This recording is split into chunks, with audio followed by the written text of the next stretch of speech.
साथियों नमस्कार, स्वागत है आप सभी का फिर से अपनी कलम अपने चैनल पर। साथियों आज हम बात करते हैं अव्यय की। ठीक है, हमने पीछे 10-12 क्लास हमारी हो चुकी है। आज 13वीं क्लास में हम बात करेंगे अव्यय की। अव्यय क्या है, कहाँ से सवाल बनते हैं, कैसे बनते हैं, कौन कौन से मुख्य अव्यय हैं वो हम बात करेंगे। अव्यय के कितने भेद होते हैं, वाक्य निर्माण कैसे, वो सभी बातें आराम से करने वाले हैं। एक बार सभी शेयर कर दें, सब अपने साथियों को यहाँ पे जोड़ दें। और आप चैनल पर नए हैं तो भी आप सब्सक्राइब कीजिए और इस परिवार का सदस्य बने। साथियों आपको यहाँ पे क्लास लेने के बाद में अपने ऐप के ऊपर जाकर टेस्ट देना है। ऐप का नाम है अपनी कलम अपनी आवाज़। वहाँ पे प्ले स्टोर पर जाकर सर्च कर लें अपनी कलम अपनी आवाज़, या कमेंट बॉक्स में लिंक है, आप वहाँ पे जुड़ सकते हैं। ठीक है, तो ये क्लास लेने के बाद में जिस आपको यहाँ पे रोज़ सुबह 11 बजे क्लास मिलती है, वो क्लास लेने के बाद में आपको ऐप के ऊपर जाकर टेस्ट जरूर देना है जिस भी टॉपिक का आप क्लास ले रहे हैं। ठीक है, देखिए बात करते हैं अव्यय। पहले देखते हैं हम अव्यय क्या है। अव्यय दो शब्दों से मिलकर बना है, ए धन वे। ए का मतलब नहीं, वे का मतलब खर्च। नहीं जो खर्च होता, जो खर्च नहीं होता, या जिसमें परिवर्तन नहीं आता, जिसमें परिवर्तन नहीं आता वो अव्यय कहलाता है।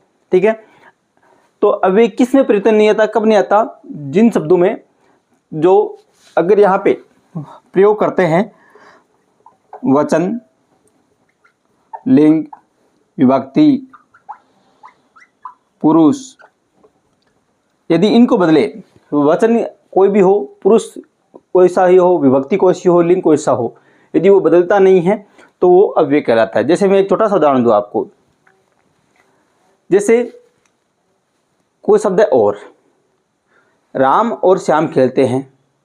यहाँ पे पुल्लिंग है राम और श्याम पुल्लिंग है। राम और श्याम खेलते हैं तो और रहा, और ये और अव्यय है। सीता और गीता खेलती है तो भी और का और रहा। यहाँ पे देखो पीछे है राम और श्याम खेलते हैं, सीता और गीता खेलती है। यहाँ पे खेलते का खेलती हो गया, ये तो बदल रहा है। ठीक है, ये बदल रहा है ना, टेकाती हो गया, खेलते खेलती। लेकिन राम और श्याम और का और रहा, सीता और गीता और का और रहा। चाहे एक वचन की बात हो, चाहे बहुवचन की बात हो, द्विवचन की बात हो, किसी भी लिंग में बात करें, किसी भी वचन में बात करें, कोई सी भी विभक्ति हो, कोई सा भी पुरुष हो, यदि बदलता नहीं है तो वो अव्यय कहलाता है। जो खर्च नहीं होता, वो जो परिवर्तन नहीं होता जिसमें, वो सभी क्या होते हैं, अव्यय कहलाते हैं। अब अव्यय देखिए मुख्य रूप से दो प्रकार के होते हैं। अव्यय कितने प्रकार के होते हैं, दो के। आपके रीड के सिलेबस रिवीजन के आधार पर ये क्लासेस चल रही है। शॉर्ट के माध्यम से हम चलते हैं, आपका एक बार रिवीजन भी हो जाएगा, आपका लगभग यहाँ से सवाल कवर हो जाएंगे। अव्यय यहाँ पे हम दो प्रकार से बात करें। ठीक है, एक तो हो गया रूढ़। रूढ़ जिसे मूल रूप से जो होते हैं वो कहलाते हैं। एक हो गया यौगिक। रूढ़ और यौगिक। रूढ़ जो है, जो मुख्य रूप से जो शब्द बने हुए होते हैं, ठीक है, अत्र, अद्य, इतय, इस प्रकार से जो मूल शब्द हैं, जो अव्यय हैं, वो परिवर्तन नहीं होते, वो मूल रूढ़ में आएंगे। यौगिक, यौगिक का मतलब यहाँ पे ये है कि एक तो जैसे अव्ययीभाव समास जो है, अव्ययीभाव समास से जो शब्द बनते हैं, पंचगंगम, ठीक है, वो एक अव्यय बन जाता है। पूरा शब्द ही क्या बन जाता है, अव्यय बन जाता है। ठीक है, प्रतिदिनम, वो सभी क्या बन जाते हैं, अपने आप में एक अव्यय हो जाते हैं। पूरा शब्द ही अव्ययीभाव के जितने भी उदाहरण हैं। एक जो त्वा पढ़ते हैं, तुमुन पढ़ते हैं, अन्य जो पढ़ते हैं, इनसे जो शब्द बनते हैं वो भी क्या बन जाते हैं, वो भी अपने आप में एक अव्यय हो जाते हैं। इसलिए ये कहलाते हैं यौगिक, जो योग से मिलकर बने होते हैं, जो जुड़कर बने होते हैं। ठीक है, और रूढ़ और यौगिक में ये अंतर है, जो मूल शब्द होते हैं, जैसे ये है, ये तो हो गया आपके, यहाँ से लगभग सवाल बनेंगे। सवाल आपके लगभग यहाँ से मिल जाएगा आपको, इनमें से उदाहरण आपको मिल जाएगा। देखिए बात कर लेते हैं एक बार, कौन कौन से अत्र। आपको पता होगा अत्र का मतलब होता है यहाँ। जैसे तो अत्र पढ़ता है, तुम दोनों यहाँ पढ़ते हो। अत्र का वाक्य हम प्रयोग पूछ सकते हैं, इनमें से अव्यय शब्द कौन सा है, या इसका क्या मतलब होता है, इसका हिंदी में पूछ। संभावना ये है कि यहाँ पे कौन सा अव्यय है, कौन सा पद इस वाक्य में अव्यय है, वो आपको पूछ सकते हैं। तो अत्र, तो अत्र पढ़ता है, यानी तुम दोनों यहाँ पढ़ते हो। अद्य यानी आज। स अद्य जोधपुरम गमिष्यति, वह आज जोधपुर जाता है। ठीक है, वह आज जोधपुर जा रहा है। इत यानी, इत का मतलब हो गया यहाँ से। तो ग्रह इत कति दूरम अस्ति, तुम्हारा घर यहाँ से कितनी दूर है। आप यहाँ पे नोट कर सकते हैं, इसको एक बार स्क्रीनशॉट ले सकते हैं। ठीक है। साथ साथ में नोट करते जाएं इसका अर्थ जो होता है वो भी। इथम, इथम का मतलब तो है इस प्रकार, इथम स सफल अभूत है, इस प्रकार वह सफल हुआ। ठीक है, इथम यानी इस प्रकार। इदानीम, इदानीम का मतलब क्या होता है अब। इदानीम तुष्णिम भव, अब तुम चुप हो जाओ। शनै यानी धीरे, स शनै चलती हुआ, धीरे चलता है। उच्चे, रमा उच्चे स्वरे गायती, रमा उच्चे स्वर में गाती है। ऊंचे का स्वर के साथ ही आएगा लगभग, आप देख लेना उदाहरण। नीचे, नीचे गचती हुए नीचे जाते हैं। नमः श्री गणेशाय नमः, श्री वासुदेवाय नमः, जो जितने भी आते हैं। ठीक है, नमः का योग चतुर्थी विभक्ति होगी। नमः यानी नमस्कार करना। कथम, कथम का होता है साथियों कैसे। कथम का क्या होता है कैसे। स कथम लिखती, वह कैसे लिखता है। ठीक है, तो कथम का मतलब क्या होता है कैसे। यह हो गया कदापि यानी कभी भी। कदापि का मतलब कभी भी। अहम कदापि न गच्छामि, मैं कभी भी नहीं जाऊंगा। आगे कदा का मतलब होता है कब। भवान कदा सोते, तुम आप कब सोते हो। पुनः नहीं दोबारा, पुनः गच्छामि दोबारा जाऊंगा। यथा तथा दोनों हैं, अलग अलग हैं, यथा भी अलग है तथा भी अलग है। यथा का होता है यथा राजा तथा प्रजा, जैसी जैसा राजा वैसी प्रजा। यथा का मतलब होता है जैसे, तथा का मतलब वैसे। खलु, खलु यहाँ पे देखिए, खलु का दो अर्थों में, यहाँ पे दो या तीन अर्थों में होता है। एक तो होता है निश्चय, एक निषेध अर्थ में, मना करने के अर्थ में, और एक कारण के अर्थ में। खलु व्याकरण खलु पठामी, हम व्याकरण को निश्चित रूप से पढ़ेंगे, निश्चय ही पढ़ेंगे। ठीक है, एक मना करने के अर्थ में भी हो सकता है, किसी को मना करे तब भी ये खलु का उपयोग होता है। एक कारण पूछे तो भी यहाँ पे खलु का उपयोग होता है। धिक दुर्जनम, धिक्कार है, दुर्जनों को धिक्कार है।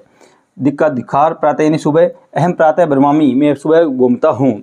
चिरम यानी लंबे समय तक, चिरम जीवी भवत, चिरंजीवी भव। अब इसको कहते हैं ना, तो लंबे समय तक जीवित रहो। किमर्थम, अब यहाँ पे देखिए किम अर्थम, क्यों, यहाँ पे किस लिए या क्यों। तुम किमर्थम अत्र, यहाँ तुम यहाँ क्यों आए। कुतः कहाँ से। अविदेशीय कुतः धनम, जिसके पास में विद्या नहीं है उसके पास में धन कहाँ से आएगा। तो कुतः का मतलब कहाँ से। अब यहाँ पे किल, जो यहाँ पे किल है, यहाँ इल्ला है, लंत है, निश्चय। इसका दो अर्थों में होता है, तो निश्चय और एक वार्ता आगे। जैसे कहते हैं ना एक बार एक राजा था, तो यहाँ पे किल आएगा। किल का एक निश्चित अर्थ में भी आता है, निश्चय अर्थ में। ठीक है, अपि यानी भी होता है, कदापि नहीं। ठीक है, कोई अपि न, ठीक है, कोई भी नहीं। स्व यानी आने वाला कल, स्व का मतलब क्या होता है आने वाला कल। ए का मतलब होता है बीता हुआ कल, क्या होता है बीता हुआ कल। स्व सयाद है संक्रमणा, और वह आने वाला कल। है आधा है और ये पूरा है, तो है मतलब बीता हुआ कल। अधूरा मतलब अब, अधूरा मतलब क्या होता है अब। ठीक है, याद रखिए। है का मतलब क्या होता है, यहाँ से पूछ सकते हैं साथियों। अब यहाँ पे देखो, कुत्र का मतलब क्या होता है कहाँ। कुत्र का मतलब क्या होता है कहाँ। बिना को के बिना या बिना के अर्थ में भी होता है, बिना का के बिना। सह का मतलब क्या होता है साथ। सह का मतलब क्या होता है साथ। यहाँ पे सह की योग में तृतीया भक्ति होती है, आप सभी को पता होना चाहिए। ठीक है, और एक यहाँ पे देखियो अलम। अलम का भी एक तो मना करने के अर्थ में होता है ना। अलम कोलाहलन, कोलाहल मत करो। फिर एक पर्याप्त अर्थ में होता है, मैं इसके लिए पर्याप्त हूँ, तो अलम। प्रति तो की ओर, की ओर, आप उसके प्रति जाओ, उसकी ओर जाओ, है ना। विद्यालय प्रति गच्छामि, विद्यालय की ओर जाता हूँ। इस प्रकार से ये मुख्य आपके अव्यय थे। बहुत सारे और भी अव्यय मिलेंगे आपको, मैंने जो बताया एक बार वो भी देख लेना।